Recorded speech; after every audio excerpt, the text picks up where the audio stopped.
দুইটা সিস্টেমে মালাকুল মাউত রূহ কাবাজ করে। আপনারা যারা আল্লাহওয়ালা, আপনাদের মাথার সামনে এসে একটা যুবক, সুশ্রী, যত সুন্দর হতে পারে একজন মানুষ, এরকম একজন মানুষের চেহারায় আসবে আপনাদের কাছে, এসে সুগন্ধি পারফিউম মাখা সাদা ধবধবে কাপড় পরে এসে আপনার শিওরে বসবে, এসে খুবই বিনয়ের সাথে ভদ্রতার সাথে বলবে, ইয়া আইয়াতুহান নাফসুল মুতমাইন্না, ইয়া আইয়াতুহান নাফসুল মুতমাইন্না, ইয়া আইয়াতুহান নাফসুত তাইয়্যিবা, হে পবিত্র আত্মা বেরোয় আয়। বলার সাথে সাথে আপনার রুহটা স্মুথলি বের হয়ে যাবে। ইয়াতি বিহানুত মিন হানুতিল জান্নাহ, কাফান মিন আকফানিল জান্নাহ, জান্নাতের হানুতে করে কাফনের মধ্যে পেঁচিয়ে আপনার রুহটারে মালাকুল মাউত ইল্লিনে নিয়ে যাবে।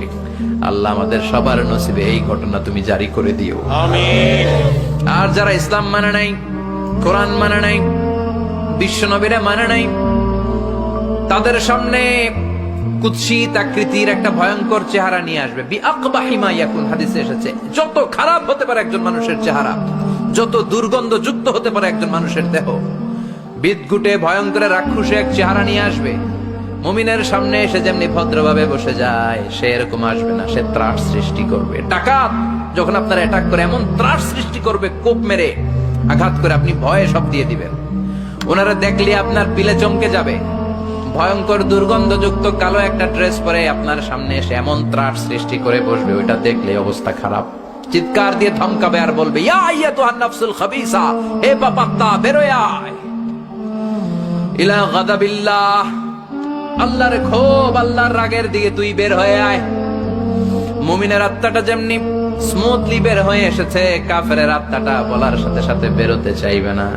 আত্মাটা একবার ডানে দৌড়, একবার বায়ে দৌড়, একবার সামনে দৌড়, আর একবার পিছনে দৌড়। এবার মালাকুল মাউত আরো হিংস্র হয়ে যাবে, পা থেকে টান মেরে সারা দেহ থেকে খিচুনি দিয়ে পুরো দেহটারে চাপতে চাপতে জীবিত একটা ছাগলের চামড়া জীবিত অবস্থায় তার দেহ থেকে উল্টো দিকে টেনে টেনে বের করলে যেমন কষ্ট হয়, একজন কাফেরের রুহু দেহ থেকে টেনে হিচড়ে মালাকুল মাউত বের করে ফেলবে। এজন্য আল্লাহর কাছে আমরা চাই, ইমানের পথে অবিচল থেকে আমার